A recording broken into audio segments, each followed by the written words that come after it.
Hey everyone, Radhe Radhe. Welcome back to the another study blog. कैसे हो आप सब? आई होप बहुत ही अच्छे होंगे एंड आपकी पढ़ाई भी बहुत ही अच्छी चल रही होगी। तो फिलहाल मैं निकल रही हूँ लाइब्रेरी के लिए एंड अभी मुझे इतना टाइम थोड़ा इसलिए लग गया क्योंकि गैस मिल नहीं रहा था यहाँ पे, और हमारा जो सिलेंडर था वो ख़त्म हो चुका था।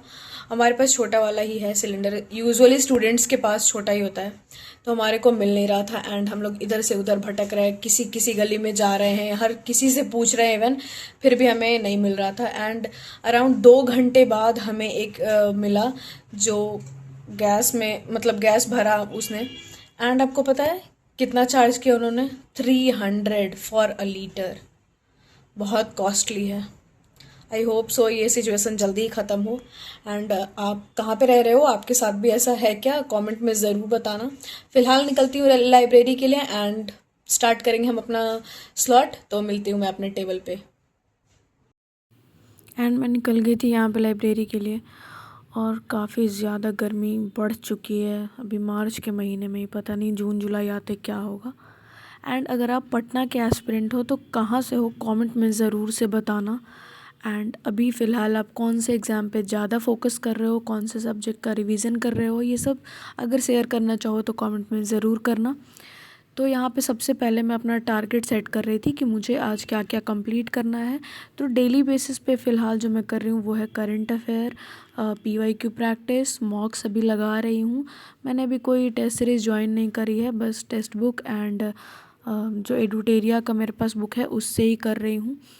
सबसे पहला आप अगर जब भी अपना डे स्टार्ट करो तो आपका सबसे पहला होना चाहिए कि मुझे टारगेट सेट करना है। आप ऐसे ही पढ़ते जाओगे तो फिर आपका बीच में जो कंटिन्यूएंस है वो टूट जाएगा। वो पर डे टू डे का आपका लिखा रहेगा तो आप ट्रैक कर पाओगे कि मैंने कितनी सारी चीज़ें कर ली हैं।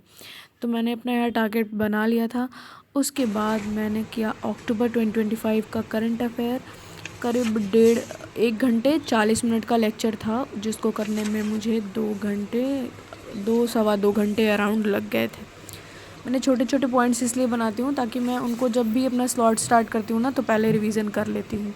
एंड मुझे चीज़ें रिकॉर्ड करने में थोड़ी सी इसलिए प्रॉब्लम आ रही है। जब जो भी मैं फ़ोन से लेक्चर अटेंड करती हूँ वो मैं इसलिए नहीं दिखा पाती क्योंकि मेरे पास सिर्फ एक ही फ़ोन है एंड लैपटॉप मैं अपने साथ यहाँ नहीं लाई हूँ, तो इसलिए मैं चीज़ों को नहीं दिखा पाती हूँ। तो बाकी अगर कोई वैसा वीडियो सोर्स रहेगा तो I will mention that also. उसके बाद मैं अपना सेकंड स्लॉट यहाँ पे लगा रही थी बिहार स्पेशल का, जिसमें मैं बिहार हिस्ट्री कर रही थी मेडिएवल। तो आप एडुटेरिया की बुक बहुत अच्छी है। मुझे टैग में वो प्रोडक्ट नहीं मिल रहा है इसलिए मैं टैग नहीं कर पा रही हूँ। तो आप जहाँ कहीं भी हो मात्र 80 या 90 रुपये में आपको वो बुक मिल जाएगी ऑफलाइन स्टोर से। मैं पटना की बात कर रही हूँ, तो आप उसको प्रेफर कर सकते हो। लास्ट टाइम में बिहार स्पेशल के सारे क्वेश्चंस जो भी 47 BPS से लेकर के 69 सॉरी 72nd BPS क्वेश्चन होंगे वो सारे आपको उसमें इकट्ठे मिल जाएंगे। तो आप रिवीजन भी कर पाओगे, साथ ही साथ आपको ये भी पता चल पाएगा कि कैसे क्वेश्चंस पूछे जाते हैं।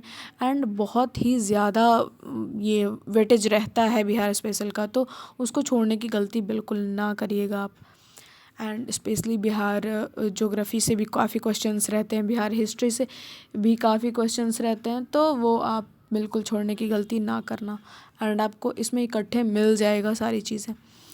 बाकी आप कहाँ से कौन से रिसोर्सेज फॉलो कर रहे हो वो ज़रूर बताना। ये मैं थोड़ा सा मिसलेनियस टॉपिक आपको दिखा रही हूँ, जैसे बजट 2025 और 2026 का मैंने किया था।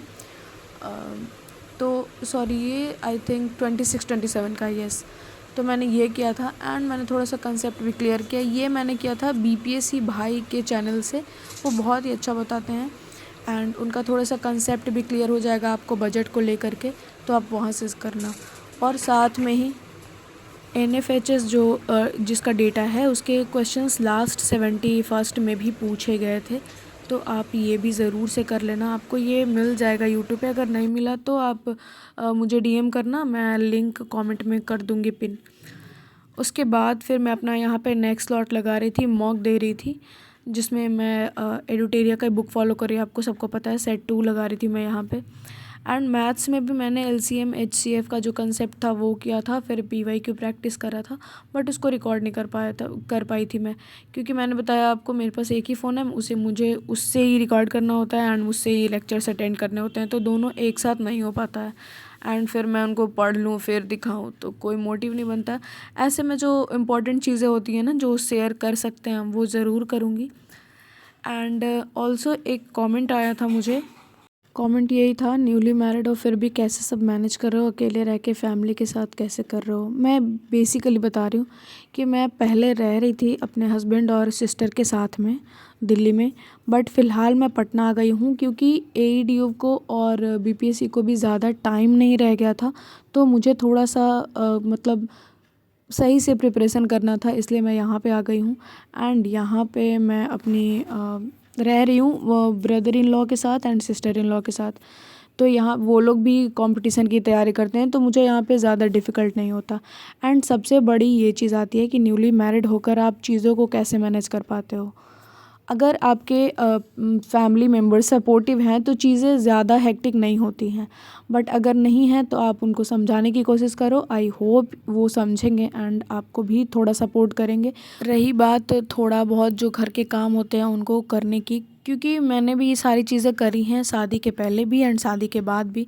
आप स्टूडेंट को भी देख लो ना जो अकेले रह के पढ़ाई कर रहे हैं, उनको भी वही सारी चीज़ें करनी होती है, बस हमें फैमिली में वो चीज़ें थोड़ा ज़्यादा करना होता है एंड अकेले थोड़ा कम, बट करना पड़ता है हर किसी को। तो उसके बीच में भी हमारे पास बहुत काफ़ी ज़्यादा टाइम होता है, अगर हम उसको भी यूटिलाइज़ करें तो हम कर सकते हैं। आई होप कि आपका डाउट क्लियर हुआ होगा। एंड ऑल्सो आप लोग मुझसे ज़रूर ये शेयर करना कि आपके AEDO का प्रिपरेशन कैसा चल रहा है एंड आप कौन कौन से एग्ज़ाम को अप्रोच कर रहे हो। बाकी अगर चैनल पर नए हो तो सब्सक्राइब ज़रूर करना एंड वीडियो को हाइप भी ज़रूर कर देना। यहाँ पे मैंने अपना मॉक लगा लिया था, आप थोड़ा मुझे ये सजेस्ट करना कि मैं अपना साइंस कहाँ से थोड़ा और बेटर कर पाऊँ, क्योंकि साइंस उतना मेरा अच्छा है नहीं एंड न्यूमेरिकल पोर्शन भी थोड़ा मुझे मात दे देता है ऑनेस्टली बोलूँ तो। एंड ये सारे क्वेश्चंस जो मैं आपको दिखा रही हूँ ना, 5 ईयर प्लान ज़रूर से करना। बिहार के साथ कौन कौन सा बॉर्डर शेयर करता है एंड आसपास की जो कंट्रीज़ हैं उनके साथ बिहार का कौन सा डिस्ट्रिक्ट शेयर करता है, वो सारी चीज़ें ज़रूर से याद करना। इन सब क्वेश्चंस के आंसर कमेंट में दो।